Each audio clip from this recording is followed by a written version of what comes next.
Всем привет! С вами Антон Больших и мастерская Антоха Гараж.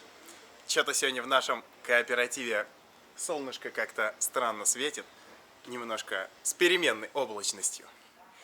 А я продолжаю нашу серию блогов из мастерской, и сегодня я расскажу вам про одну 650-ку оранжевую, а также вот про ту зеленую, которая стоит сзади меня, в которой обнаружилась проблемка, из-за которой мы вчера не смогли ее отдать. Но сначала про оранжевый. Итак, смотрите. Вот такой вот классный, красивый экземпляр к нам приехал с линзами, с каким-то немножко кривовато собранным пластиком. Мы будем пробовать это исправить какими-то разумными средствами. Пробег у него 36 тысяч. Почему-то здесь не очень хорошие сайлентблоки, мне они не нравятся. Я порекомендую их замену, не знаю, там владелец пусть сам решает, думает. Здесь у нас из жалоб, вернее из результатов уже диагностики, это небольшой люфт подшипников заднего колеса. Мы их заменим, это необходимость. Я продиагностировал здесь пластиковые шестерни, и они в очень хорошем состоянии. Скорее всего, внутрь варика мы не полезем. Но у меня возник один очень серьезный вопрос.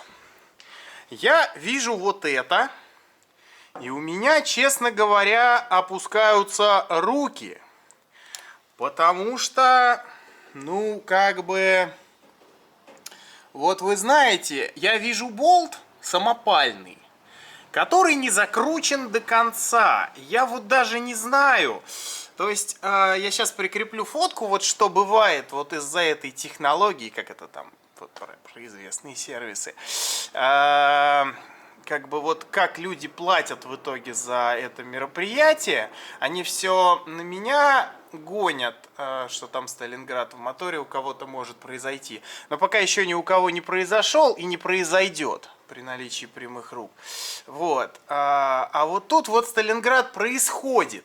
И, к сожалению, люди платят за переделку вот этого всего мероприятия достаточно серьезные деньги, получая страсть из-за вот этой вот фигни.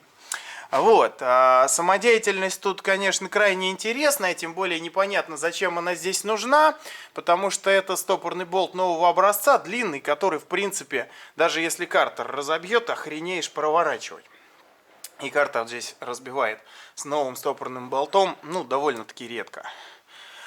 Это все ладно, я просто предложу владельцу или заменить на родной, или оставить, пусть решает сам.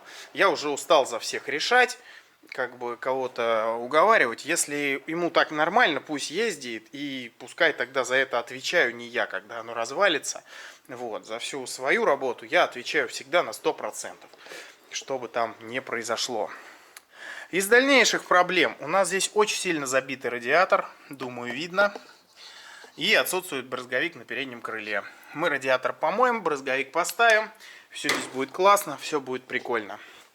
Пробежимся по пластику, пробежимся по списку жалоб, который нам владелец оставил в качестве своих пожеланий. И я думаю, поедет он кататься довольно счастливый дальше еще долгие годы. Вот тут у нас 400-ка. Мы ее почти доделали. Сейчас осталось чуть докачать тормоза. Вот тут у нас наш задний суппорт. Про это дело я постараюсь вам видео выложить. Я перешел с GoPro 8 на Соньку, на ту самую классическую 3000-ную, потому что, к сожалению, GoPro начала зависать, и пару дней у меня были из-за этого проблемы. Я переснял для вас видео по задним суппортам в более хорошем качестве, и у меня половина исходников не записалась, потому что камера висла в момент, в момент прекращения записи и не сохраняла последний файл. Я вот доснимаю эпизоды уже вот в течение там пары раз.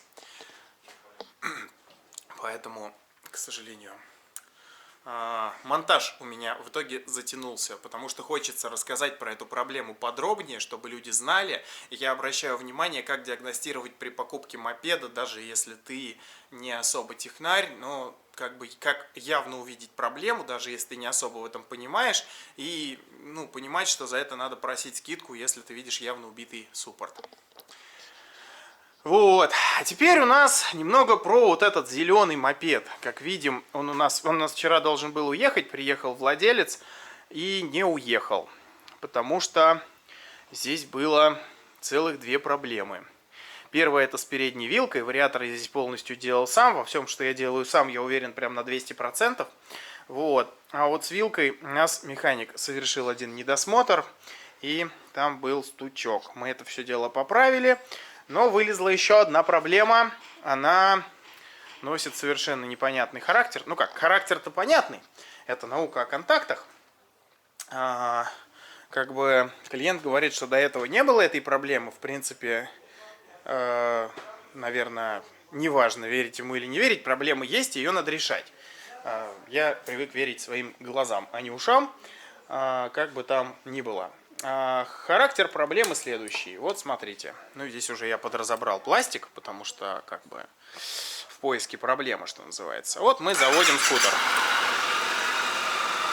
И у нас работает тахометр. Короче, тахометр и спидометр у нас работают или не работают вместе. Я начинаю поворачивать руль.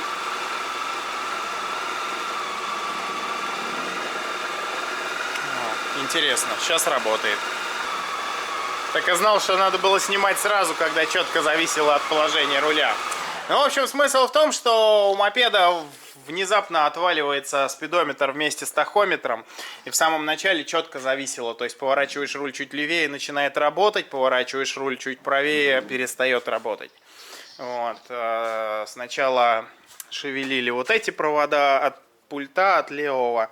Вот. Но отключили их, проблема не ушла, а собственно, дальше. Короче, пока основная рабочая версия, что где-то вот тут в жгуте проводки между мозгами и приборкой есть или перетертость, или коротыш, или что-то в этом духе. Скорее всего, придется сейчас его вскрывать и разбираться. Вот вообще ни разу я не электрик, и не очень люблю я электрику, но, к сожалению, приходится погружаться, приходится разбираться и вовлекаться. Потому что нет альтернатив, нету специалистов. Итак, вот она наша проблема. В данный момент у нас не работает тахометр.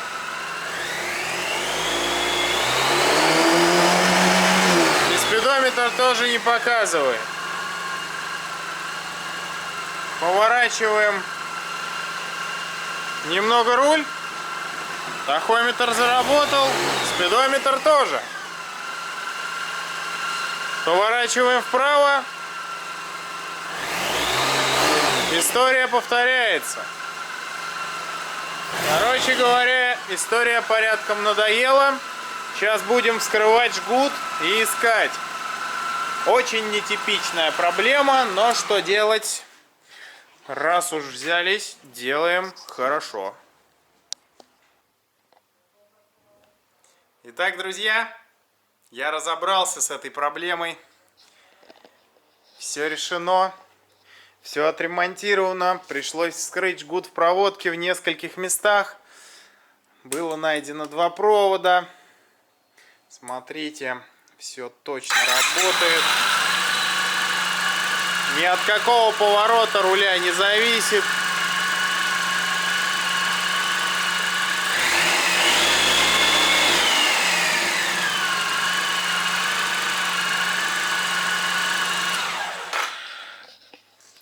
В общем, классно.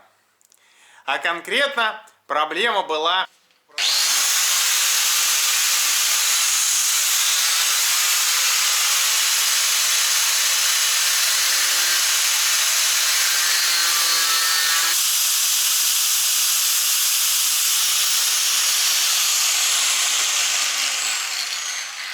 Такая вот ситуация.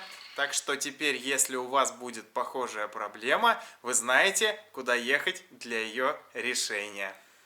Вот. Собственно, в этом мопеде была допущена все-таки наша ошибка. Со второй проблемой наша работа была никак не связана.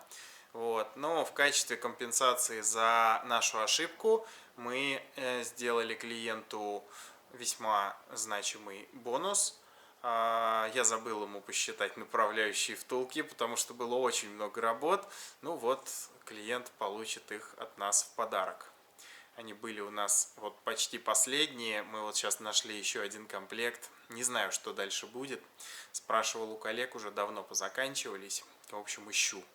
Ищу. Если кто-то имеет хорошие выходы на поставки запчастей, с радостью бы с вами поработал.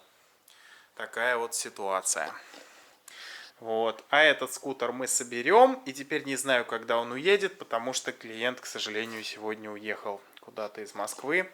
И похоже, что теперь до следующей недели он будет у нас храниться. Как кто-то прокомментировал, украшение мастерской. Ну, он, конечно, красивый, но пусть он лучше ездит. Пусть он лучше ездит и не ломается. Потому что такие украшения нам обходятся очень дорого. Тут вот к нам приехала 400-очка. В очередь, правда, пока поставили, не до нее. Человек тоже уехал до субботы. 6000 пробега, что-то дергается при старте с места. Ну, надо в целом продиагностировать, понять, реальный ли пробег и что с ней. И вот эта 400-очка у нас, наверное, будет следующая по очереди, вот после 2 650-ок на подъемнике.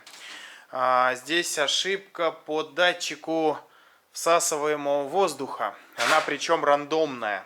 То горит, то не горит. Вот, собственно, сзади меня 2 650-ки, левую мы только загнали, еще не смотрели.